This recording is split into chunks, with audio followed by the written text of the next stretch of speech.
Well, hi and welcome to my shop. Thanks for joining me here today while we really start digging into my newest project, and that's this console, and another Electrohome console. This would have been built in Ontario here in Canada, probably near the city of London. In fact, I think that's where all these were coming from. And what I hope to do in this video is power these guys up and see if they work at all. The last video I checked them out, inspected them, everything looks pretty good except for this power cord. So first thing I got to do is change this power cord. I got the new replacement cord here. It's a three-pronger. It's a three-prong cord, and the two power prongs are going to go to this black and white wire. I'm sure it's the same all over the world, but maybe not. The green wire goes to this grounding terminal. Now the original plug on this is just a two prong plug, and all it does is just the wire just goes in and basically connects straight into the primary of the power transformer. It makes no other connections anywhere, doesn't touch the chassis or anything. So I have a bit of a question about what to do with this green wire, which normally this is connected to the shell or chassis or cover or that kind of stuff. For instance, on my scope over here, it has a three-prong plug, and that green wire is connected to the frame, the chassis, and all the grounded terminals and everything. So anytime I touch this, the grounded part of this, I'm touching the grounded part of this, which is something you need to know about. And so it is with most of the equipment in my shop, but I do have pieces that have two-prong plugs. Most notably, all my VTVMs just have two-prong plugs. I'm not going to explain all this stuff. I have a hard enough time understanding it well enough myself. So you can certainly investigate it. But by installing the three-prong plug here, I'm introducing a problem to myself, and that is, what should I do with this green wire? And maybe I should do nothing with it, just cut it off and forget about it. Maybe that's where it's going to go. So for now, though, while it's in my shop under test, I don't really have to worry about that green wire. So let's get this out of here. Terribly stiff wire. The insulation is shattering on it as I do that. And you can see how it was strain relieved with just a knot rather. So you can't pull it through, but it still is loose and flimsy. This is how an awful lot of stuff is done, just on the inside knot.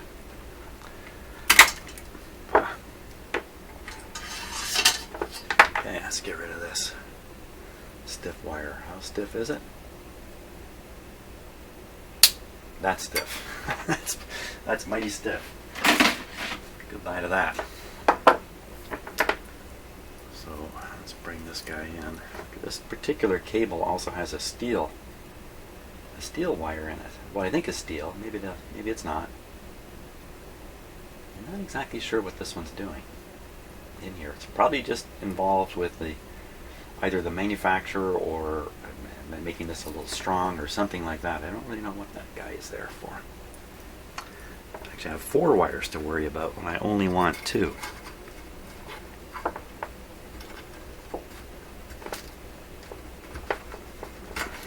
Okay, got that through there.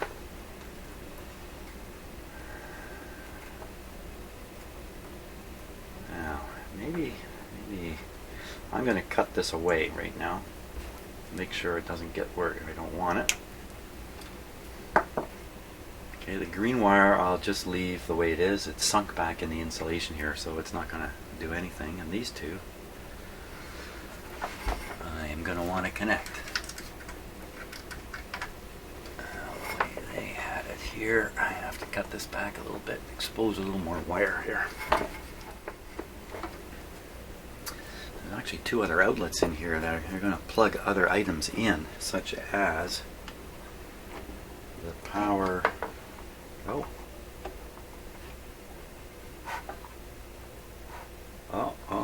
another little complication here. What gives?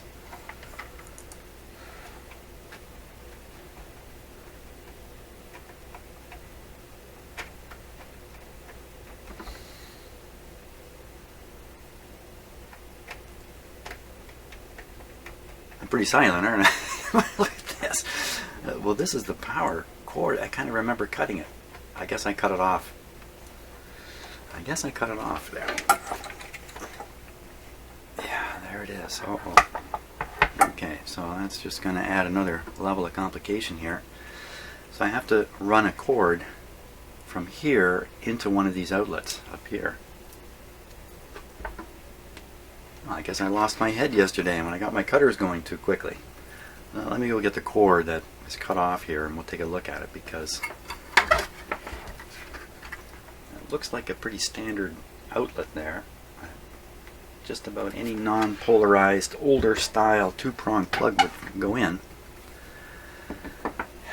Let me go find that one. What did I do here? Okay, now with the sound of one of my cats crying in the background, here's the plug that came from here. I guess I cut it off in the shop here because it's also so stiff that you can't use this for anything, including this. But that's the style of plug, just a regular plug. It's interesting to realize that when this was manufactured, they made this more flexible than, let's say, other wires, because it's a power cord, right? It's going to be flexible. It needs to be flexible. And in making it flexible in the short term, in the long term, it turns into this. If they picked a less flexible plastic or rubber here, there's a good chance it would still be flexible today. Yeah, I like breaking that. It's fun. So we're going to have to hook some power between here and here. Or I can always plug this into an outlet separately, but I'd rather not do that. There may be some issues with the grounding over here on this side, in just where this grounded terminal feeds its power. I have to study this a little bit. I mean, I can already see all kinds of chassis, or not all kinds, I can see chassis connections here, so the chassis is definitely involved in the circuitry here. Normally this is on the far side, excuse me, far side of the transformer. I'm pretty sure that's the case here. So in fact, the power cord comes in, power goes through the transformer. When it comes out the other side, it no longer has a ground reference, to the green wire or to anything like that. That power is then being fed over to operate this radio. This, you know what, this is just the on-off switch. So I suspect all that's happening here is, rather than put the on-off switch here where it would be completely inaccessible in the console, they put it way up here and then run wires up to it. That's all that's happening. That's what's happening. And then to connect the wires from here to here, conveniently, they use that plug that I was breaking. Okay, my head's clear. My head is clear. Clear enough. Now, I can either run a fixed wire from here to there and skip this plug and not bother with the plug in. I can certainly do that on a temporary basis while we're working here. I could even do it with a clip lead. It's not the best way to do it. I do sort of a semi-permanent installation while working here. Just get a piece of wire and run it, a couple feet, so I got lots of room to play with. Just solder it in solid for now.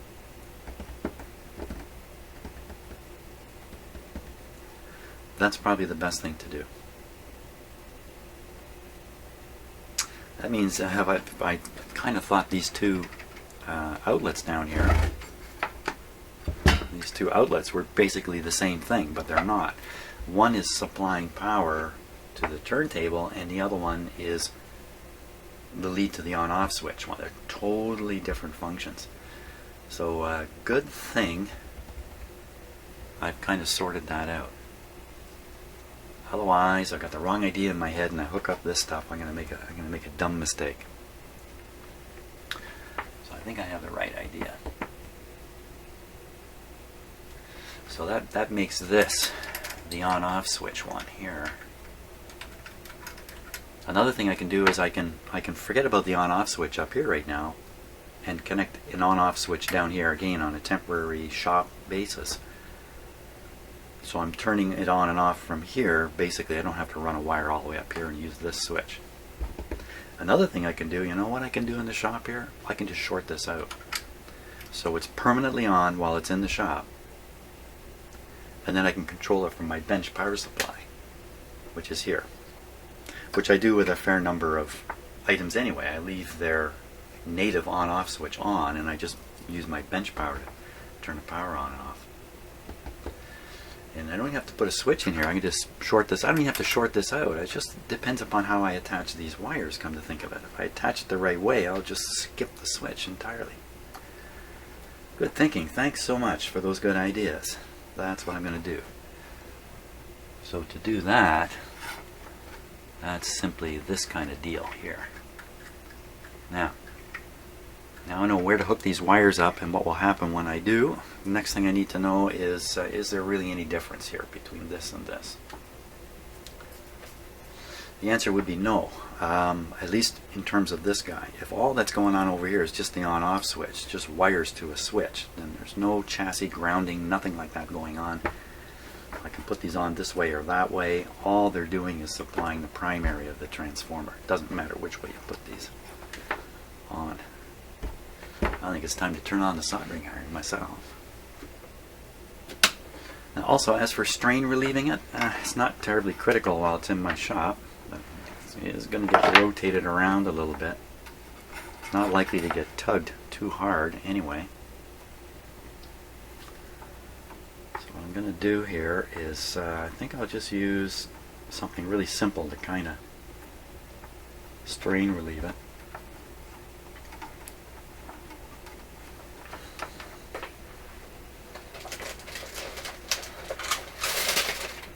Just be careful otherwise.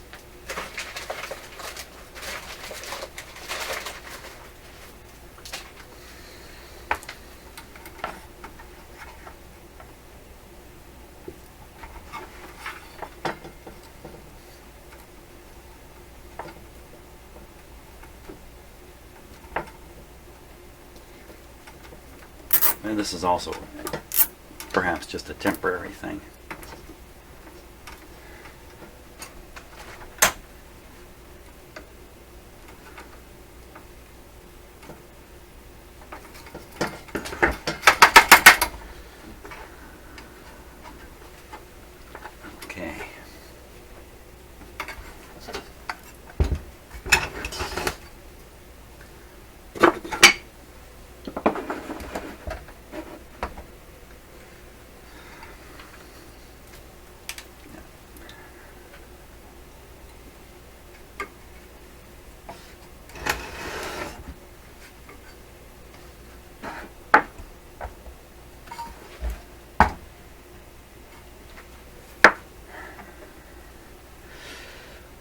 Here and here.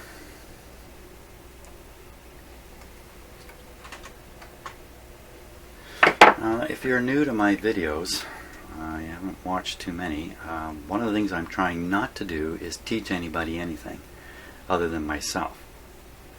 But I do lend my experience certain times and certain things. Just beware that I'm wrong a lot. This is not a rehearsed video. I don't have a script. I say what comes into my head. Often it's wrong. Sometimes it's wrong because I'm only half thinking about what's coming out of my mouth. It's actually right in my head, but it's wrong coming out of my mouth. It's kind of a weird experience. You see that on newscasters. If you watch the news, you'll see once in a while they will say something and you know they've said the opposite of what they want to say. But they don't seem to be at all aware of it, and that's because they're not. I know what's going on because I experience it here, and everybody does, I'm sure. You're thinking one thing, but you're actually saying something else.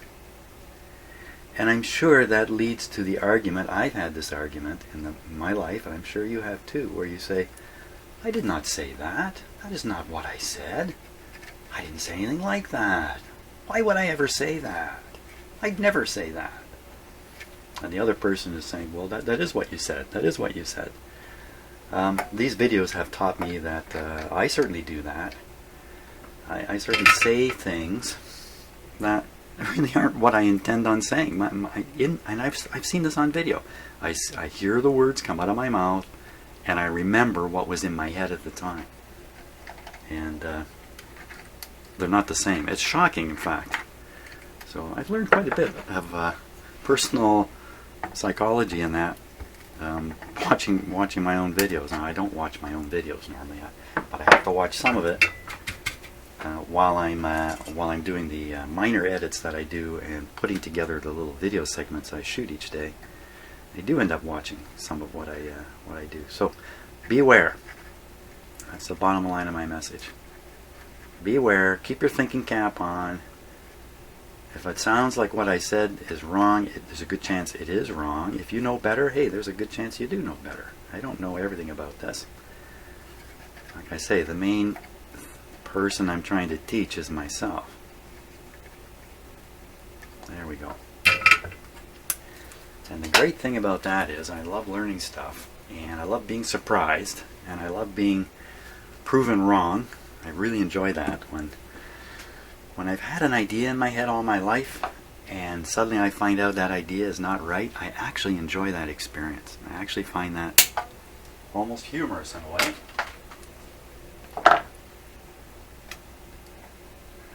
Consequently, watch out when you're watching my videos.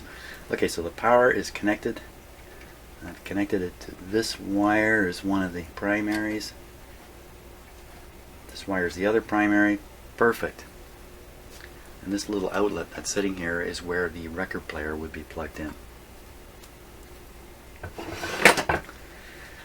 So we're ready to power this up. We're not ready yet to operate this. Should I bother powering this up? I don't think so. Separately. And let me put my words in the right order. I don't think I should bother powering this up separately from this, or at least let me get this whole thing ready to go. Then I can take it all back. Switch back. Whoa. It is ready to power up. What am I talking about? I'm looking over at this switch and thinking I got to get power into it on the switch here.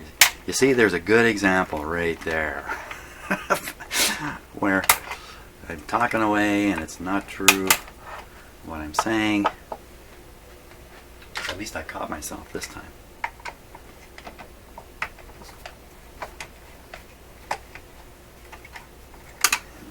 Just this little piece of wire out of here, then I won't be prone to thinking about it.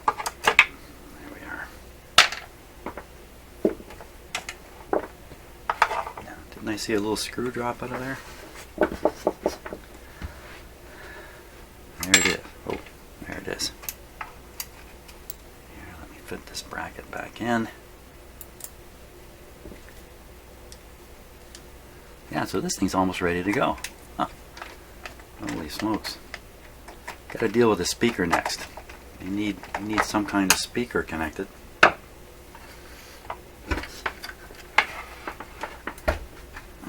So the speaker normally connects here. Somewhere in my shop I have one of these plugs. Somewhere. I doubt I could find it offhand though. So what I can wire a speaker in solidly under here. I think that's probably the better way to go. Just trying to angle this so you can see what I'm up to. Okay, so there's the output transformer. Here's the output side. And there's the contacts. I just got to solder speaker wires onto there. And then hook up a speaker. So let me find some speaker wire here. How quickly can you do it? Trying to be quick like a bunny.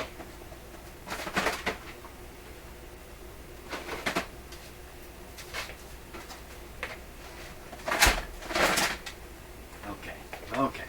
Maybe I'll have to chop it. Oops. Stuff falling off my bench here. Okay, I don't need a pile of wire, I just need a little bit.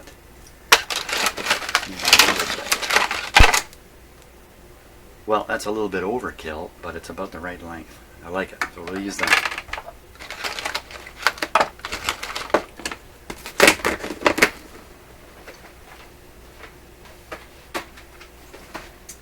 Yes, and on the speaker wire thing, I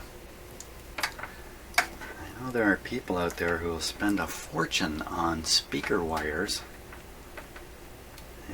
specially treated copper wires and all this. My personal opinion on that is it just doesn't get any stupider to think somehow the wires running to your speakers are a critical factor in the operation of your stereo. And to spend money on them, dumb. If you got a high power stereo and you need, you know, a substantial wire, then using this lamp cord here is just fine. In fact, it's probably more than necessary anyway. Going beyond that, at that point you're just trying to impress people with the money you spent. That's my opinion anyway. I think one of the telltale signs is you can open up a expensive, like $1,000 or multi-$1,000 stereo, and you have these expensive wires going out to your expensive speakers, but when you look inside, it's a little skinny wire running inside carrying the same signal. So okay, don't bother leaving comments about this my video. I really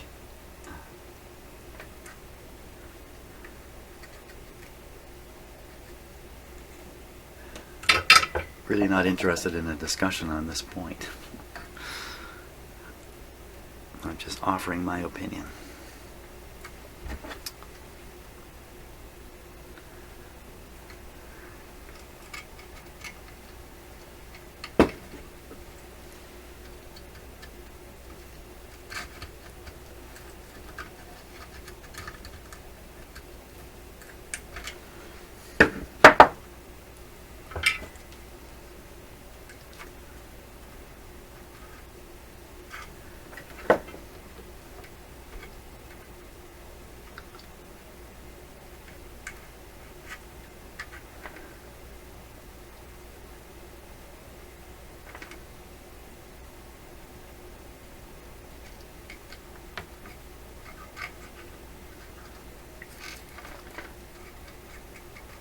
A lot of stuff here to heat up. There we go. Okay, we got the power, we got the speaker wire here.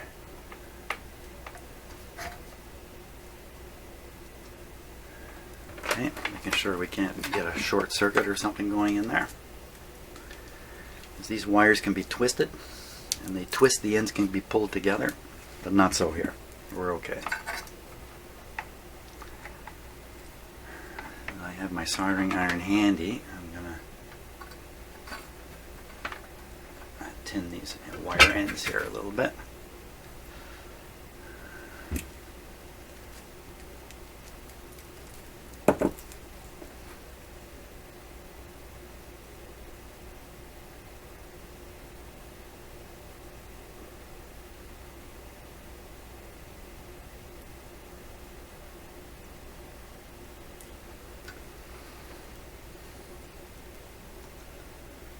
See, my cat has given up on me. About an hour of crying this morning. Let me out, let me out, let me out. But it's raining outside. I can't let him out. Somehow he doesn't seem to get it. He's obviously, now that I'm in the shop here, he's given up on me because he knows my pattern. Okay. Now for a speaker.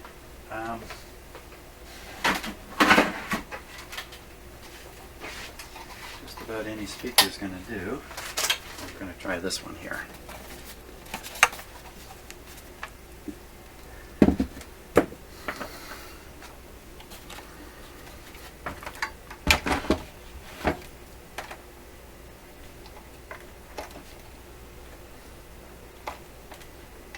There we go.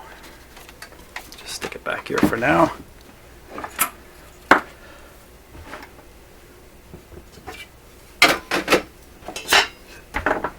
Space here.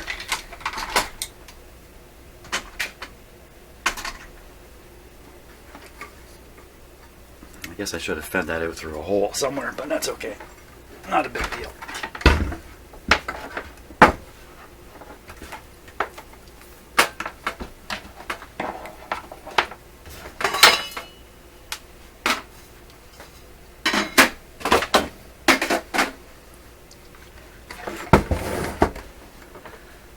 Okay, now, we don't have to get it underneath here.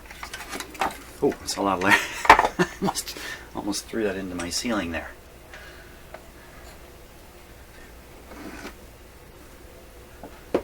Let's take this around the back here like this. This is the phono input connection here. Just leave it laying back there. There's a light back here that can just stay there. This is the antenna. This guy's got an AM and an FM receiver in it. It would normally have two, oh yeah, two antennas. What am I talking about? So there's the FM antenna. It's on its way to being connecting to a balanced antenna of some sort, and this is going to be connected to an unbalanced antenna. So this goes to a dipole or a coil or something, and this one just goes on out maybe into your backyard, or maybe around the inside of a large cabinet, radio cabinet or something like that. I just leave him over there for now. We'll plug this guy in.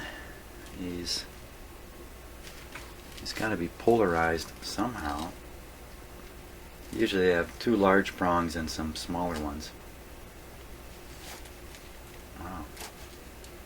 Well, if I had to pick two large ones, it would be these. How many ways can you plug it in? Okay, it goes in that way. Can you plug it in wrong? No. No. So there is actually larger prongs here, but it's just very hard to see. So that's going in one way. Just don't want these antenna wires flopping all over the place here.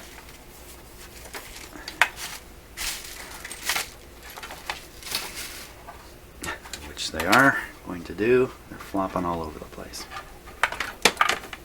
Okay, so my power is off. Plug this guy in. Okay, now again, if you're new to my videos and my shop, since I'm just starting up here, I'll explain something I don't, there's a lot of things I don't explain, like, oh, there's my voltmeter I was looking for.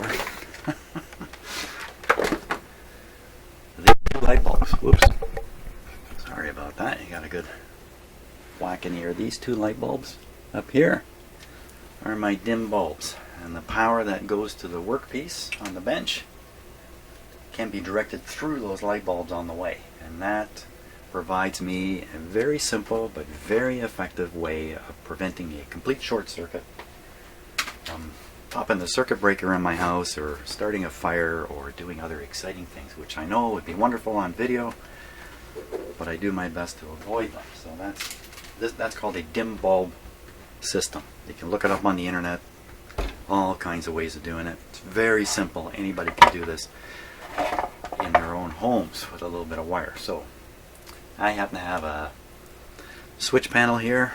This is the master switch. This selects between through the dim bulbs or straight to the outlet. So down is through the dim bulbs and up is through the lights. That's why it says watch out, just to remind me to watch out. I can't remember why did I put that there. Okay. A couple more things I need to get straight before I turn on the power here. One is the volume control. I think this is the volume control here, if I remember right. Yeah, it's got the on-off switch on it. So that's volume, so I'll turn it down. I literally don't want this thing blaring. This has got to be tone control here. This is the band selector, AM and FM on this switch, and then that leaves this to be tuning. So volume, tone, band, tuning. And what band are we on? How do you know what band you're on? Because the knob is doing this, and there's probably an indication on the console, but offhand I don't know what it is. So we'll just leave it there. Who knows? AM, FM won't matter when I'm first starting it up. Now this one up here, what is this guy? Okay, so this is a switch also, and I see the audio input from the record player is rising right up to this switch. So this is switching from radio radio to record player.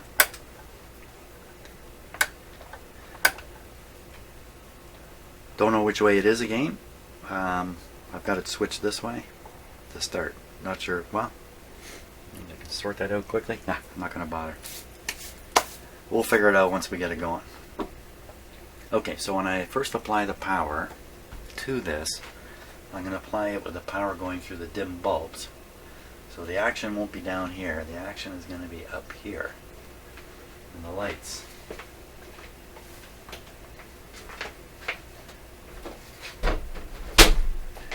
Close my shop door so when I scream it won't scare anybody else in the house.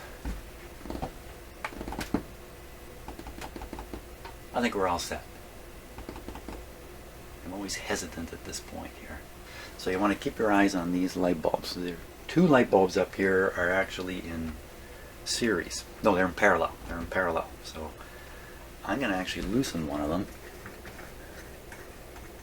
So now all the power goes through that smaller light bulb, the one on the right. It's a clear bulb. You have a little hard time seeing it there.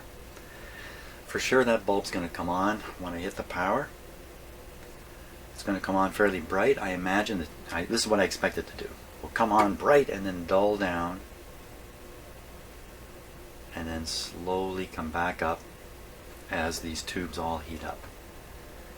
If it comes on fully bright, I have two choices. One is leave it for a while and see what happens, or the other one is freak out and turn the power off.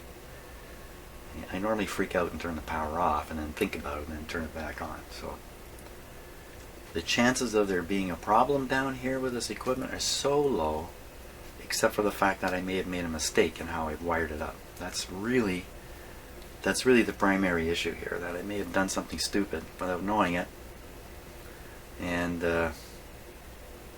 this light bulb's going to save me. Okay, so I got to hit them.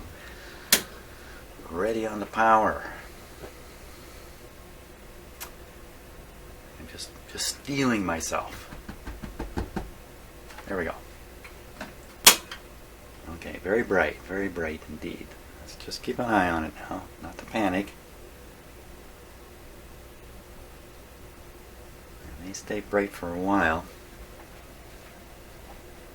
It's restricting the power a fair bit, so it'll be taking some time for this tubes to warm up sufficiently. Everything's like slow motion here in the startup. And I can see this light is on very dull, but it's on, so I know power's getting over here. And also, it may be restricting the power so much that, in fact, nothing is going to operate here. It's just not enough. So how can I figure that out? Well, I have this panel meter here. This panel meter is showing the percentage of full voltage 120 volts or so. What percentage is actually being presented to the piece on my bench? It's very low, 30%. So you say, what's 30% of 240? I think that's 40 volts. So all that's reaching this right now is 40 volts. You know what? That's not enough to do anything. Except I know that there's no short circuit in here. So let's screw in the next light bulb and boost up the power here.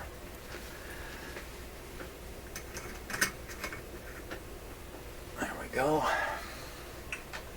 Okay, so you see this is a little brighter now. See, this is now up to about 70%. Still fairly low. 70% would be around 80 volts. But there's a good chance we're going to start hearing stuff out of it. Let's turn it up.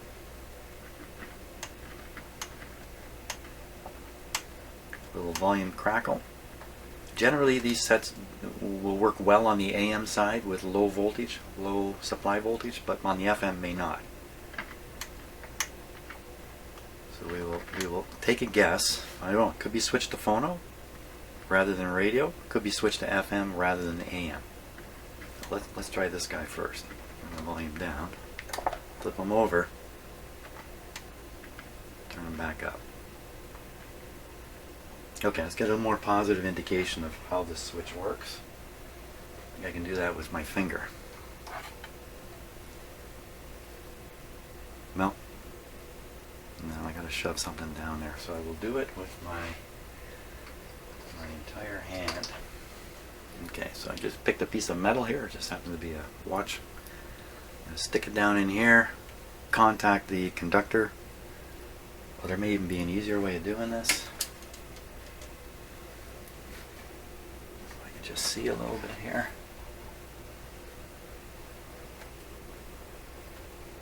Yeah, all I gotta do is just touch up here.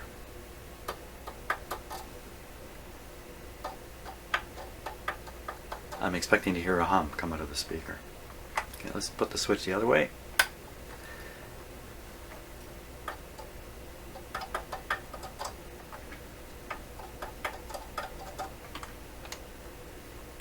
Not so good here. Let's try some other terminals. Maybe I got that.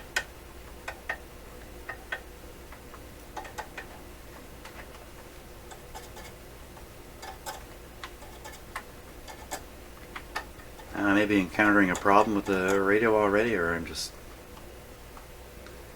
not getting anywhere doing this. We still have a low supply voltage of 70, so again, maybe it's just not enough juice going through this to make it actually operate. Okay, so failed attempt up here, sorting this out. Okay, so on the assumption that we have it on radio, turn the volume up, we'll change the band switch here. Volume down again. Volume's full. There's enough antenna wire hanging out here. We should be able to get something. Down, flip it the other way. Volume up. Oh, that sounds a little more radio-ish.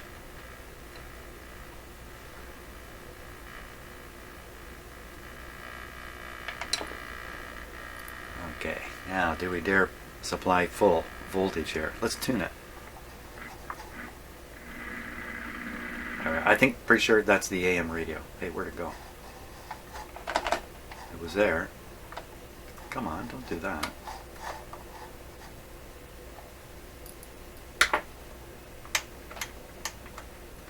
Could be dirty controls. What happened to it? We're going along like gangbusters there.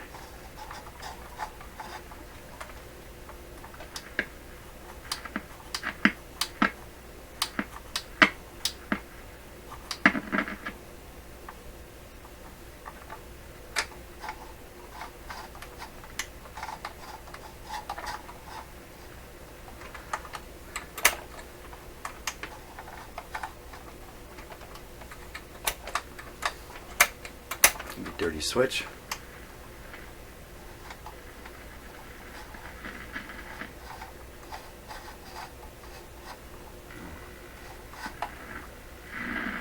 It popped on. I could hear it start working. Very, very subtle. Doubt it came across on the video. Could be loose tubes or tube socket contacts not right. Could be this control which I just wiggled a touch and the sound disappeared.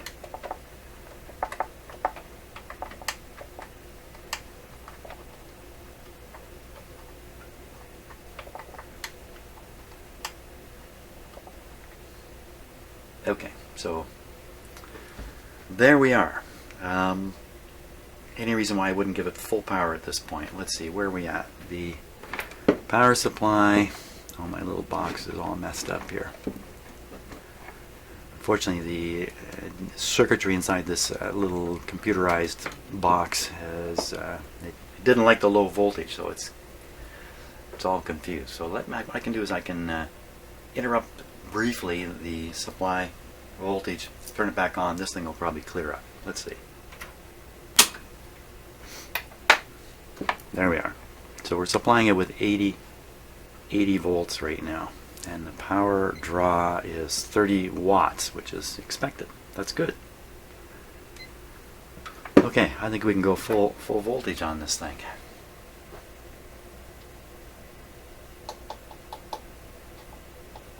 Just looking it over. Okay, here we go. Let her rip. Okay, so full voltage today is 120 volts. You can see this. Okay, a little exciting. We gotta have a loose connection here somewhere. I'm gonna guess it's one of these tubes. We'll get to it in a minute. I don't want to start fooling around already until I've made enough observations here. So, but that sounds much better. Let's see if we can tune something in.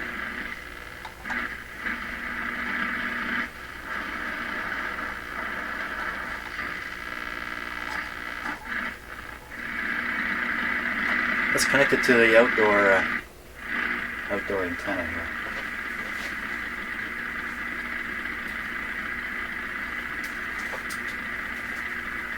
Initially, when you're starting something like this up that hasn't been run for, say, 30 years, there can be all kinds of small contact issues. All the tubes, switches, any one of them can have a contact issue that can be very misleading in terms of what is going wrong with it. So let's put this in here. This will connect the radio to my outdoor antenna.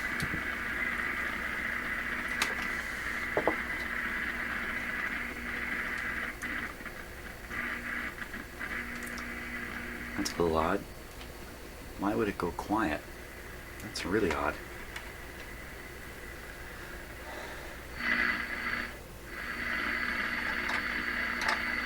So it may go quiet because there's not as much noise. That doesn't make sense either. Let's see what we get.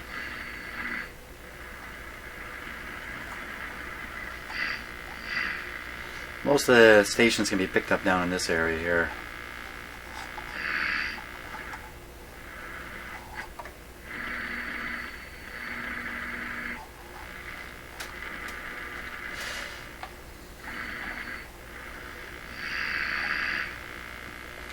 I'm just picking up noise. That's quite typical in my shop here.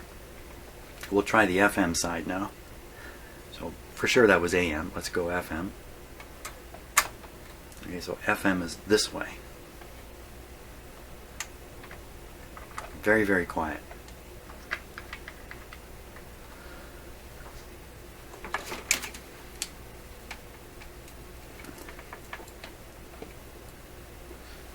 Looks like FM is pretty quiet. While I'm doing this, by the way, I'm paying attention to clicks and pops and creaks and things coming mechanically out of these. I'm not hearing anything. And I'm also inhaling deeply to see if there's any odors involved with these guys. Something maybe heating up and starting to burn. I want to know that right away. So I'm keeping my nose operating while I'm doing this stuff. Now I have an antenna connected kind of sloppily to the FM side. Volume's up full at this point. We are hearing nothing at all. Not quite what we want. Okay, I'm going to turn my attention to a couple other things here for a moment. One is how hot are things getting? There's no heat in here. Excellent. So our rectifier tube is close to 200 degrees C. You would not want to touch that. Output tubes are hot also. 115 degrees C. 130.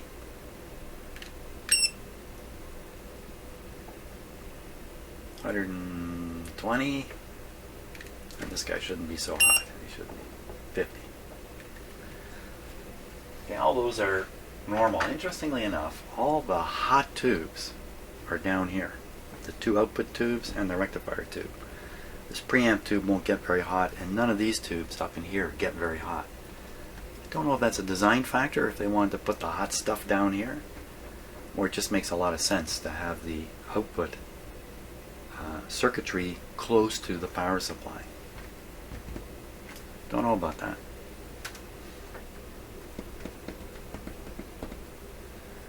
So on the FM side, we'll do some tube wiggling now and see what we can get out of it. So I think it's on FM. The volume is turned right up. I'm going to turn it down just a little bit.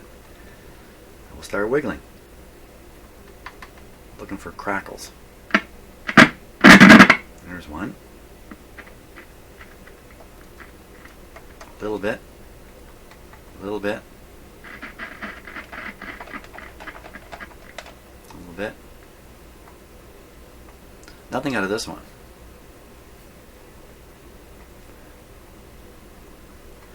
This one here looks like turn down the volume. That may not stop this though.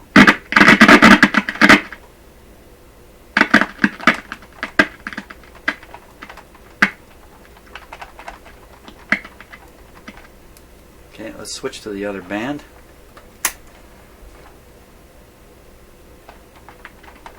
Still makes a bit of noise. So the way FM and AM work in a radio like this is they share a lot of circuitry, they share tubes. It's either AM going through the tube or flip a switch, now it's the FM signal going through the same tubes. Because of frequency differences in the IF, they have their own IF coils here, transformers. One of these is AM, one is FM, AM, FM, maybe it's the other way around. There will be some kind of adjustment to adjust, how can I explain it? I can't explain it very well. There should be another adjustment for adjusting the FM detector, I guess we could say. And that's this big can here. I'm sure of that.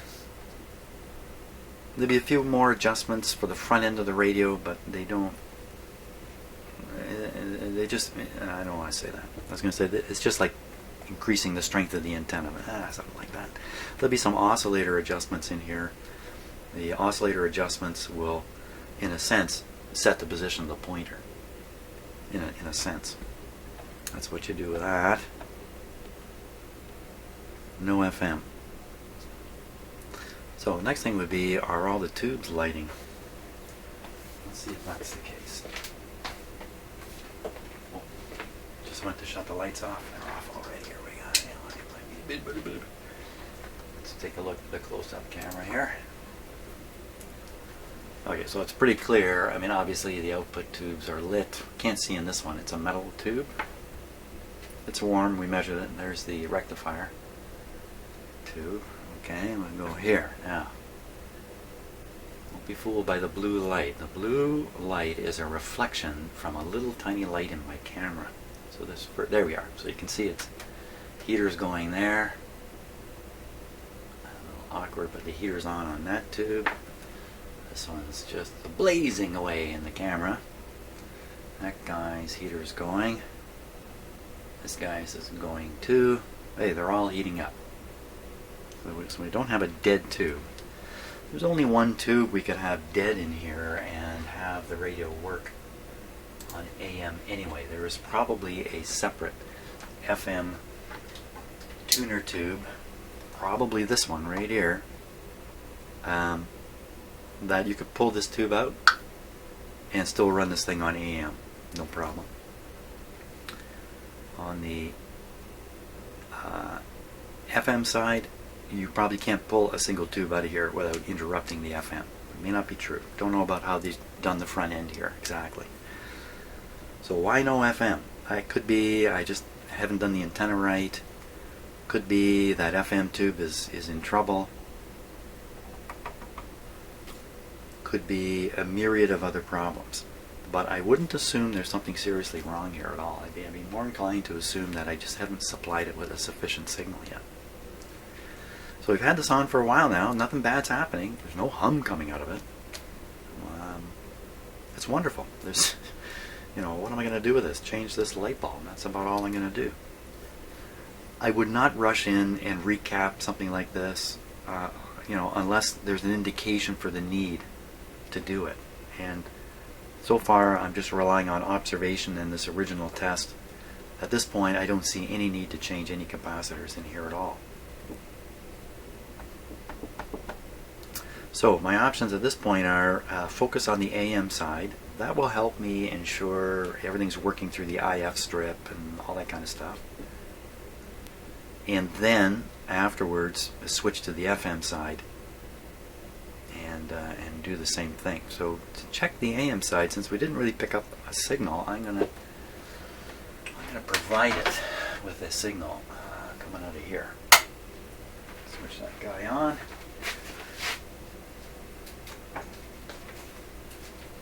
A lot of AM radios do not work well down in my shop here. Now this one should. This is, you know, these consoles are generally very well built. Hook up the antenna. Just the one wire for now. Put this back on AM.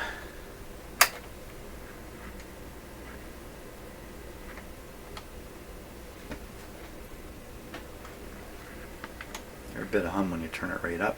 Let's just tune this.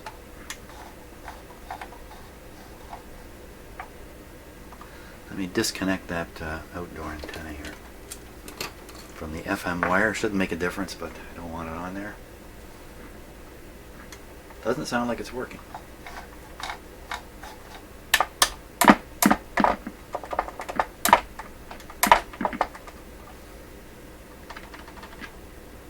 Something out of sorts.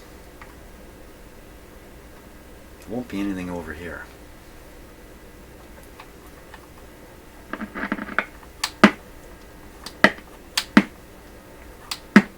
This control has some funny behaviors in it.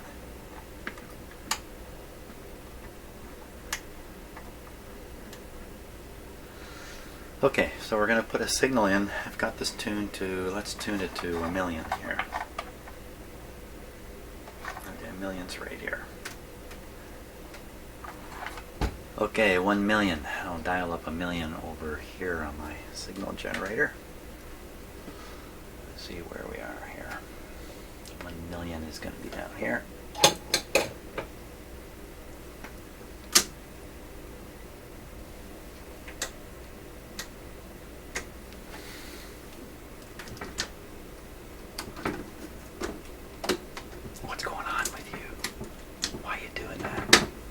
Shouldn't do that. Why is it doing that? Uh-oh. Uh-oh. My pieces of test equipment's gonna buy it.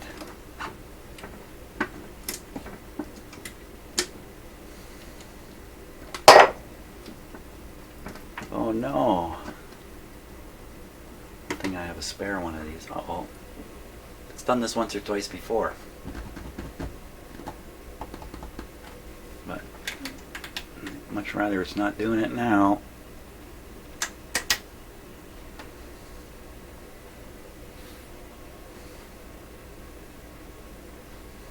It's like it's in counting mode rather than frequency, so I think it's just this switch here.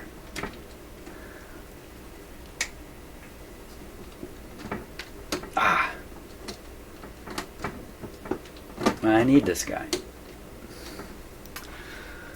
Oh, that's too bad. Okay, so we'll just have to ignore that and get along without it. So that means I'll be relying on the scale here on the actual instrument, which isn't anywhere. Oh! Oh!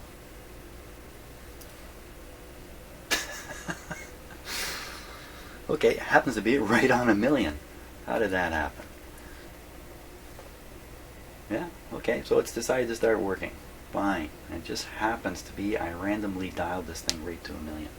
Okay, so that is now putting out a signal of how much strength. Let's see.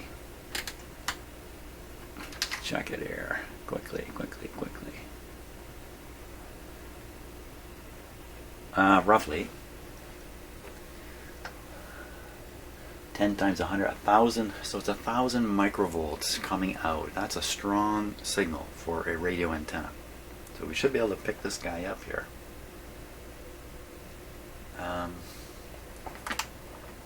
Volume's up full. Output's connected, but only the hot wire, the ground wire, I've left disconnected at the moment.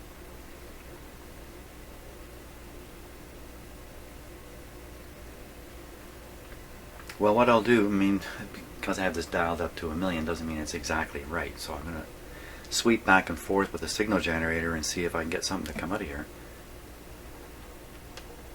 Not very hopeful. Okay, let me just turn this, dial this up a little higher because I'm right at the, I'm at 1200 kilohertz now. 1200. Oh, there goes that thing again. 1200's right up in this range.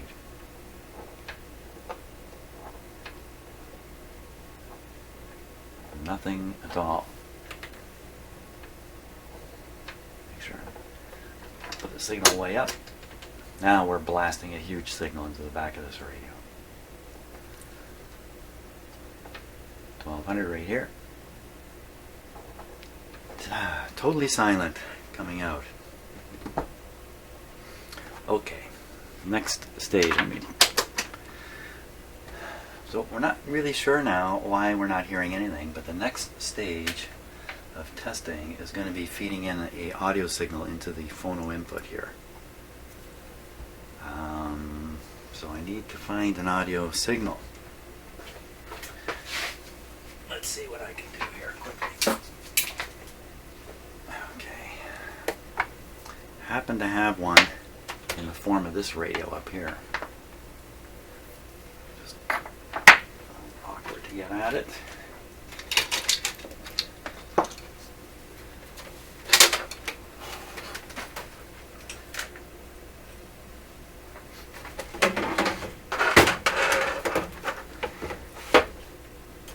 Outputs here. One of the things that is possible is the separation, the genetic separation of some species, or losing some populations on either side of the border. This is important to address because it really doesn't matter if you're south or north of the border, you are trapped anyway. And so the separation of some of these species and more immediately, what I have seen is animals not being able to go across the border to go reach the places where they eat or where they drink water. There is dramatic images of herds of Okay, so that's what we want to have come out of here. just looking at the border. Volume down. What is this? And the water, is it changing water patterns? Is it changing water patterns? Yes, in some places this infrastructure was built in areas where some rivers, some seasonal rivers run. We have a monsoon season in the summer, and we get a lot of Some of these older storms. radios use phono plugs with where the pin is much longer. It's really long. And this looks like one that would take a long pin. Maybe this isn't going to make contact in It there. has destroyed, in fact, the infrastructure, Okay. and in some places it flooded down. Okay, I can turn the volume down here. I believe a set signal's coming out on this wire, I think. We'll switch this over to where we think it's going to be. Phono, turn up the volume. It is coming out of here. Ooh.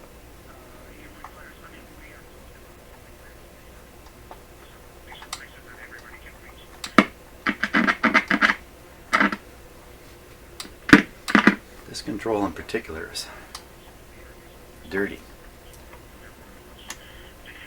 The volume's very low. It's probably an indication that the signal going in is very low.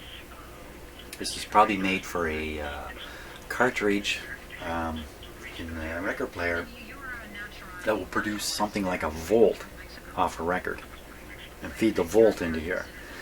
This signal is way lower coming out of this radio. But what this proves to us is the amplifier is working.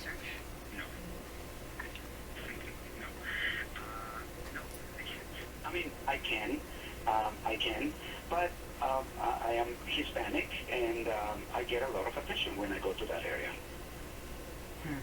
So, as someone born in Mexico, now living in the U.S., how hard is it even to talk about the reality of a wall that could entirely separate the U.S. Well, and you know, Mexico? I really don't focus on my nationality. I am focused on nature and on giving people information and inspiring people to live in harmony with nature. And When I was a kid, our Prime Minister at the time, Pierre Trudeau, he made this statement that has stuck with me, and I was just a kid. I barely even understood what he was saying, but he said, nationalism is a disease.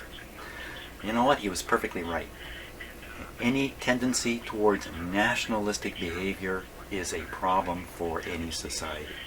And it may not feel like it. It's wonderful to wave the flag and all that kind of stuff, but nationalistic attitudes lead to very bad relations around the world. So, anyway, so this guy says he's less a nationalist and more, I guess he's interested in nature or something. Anyway, okay, enough of that. So, where are we at now? Let's just recap here. We know the amplifier works. We know everything is actually working here pretty good. It appears as if the radio doesn't work for either AM or FM. Well, maybe it is working for AM sometimes. FM, we still can't be absolutely sure. I really haven't fed a strong enough signal into it. I do have the equipment in here to produce the kind of signals needed to feed into the FM side. In fact, it's sitting right here. But I don't think I want to try that just now. I think I'm going to stop at this point and consider the good fortunes here of I'm working on something that doesn't have much wrong with it. It could boil down to a weak tube over here or something of that sort. Nothing too serious, I don't think.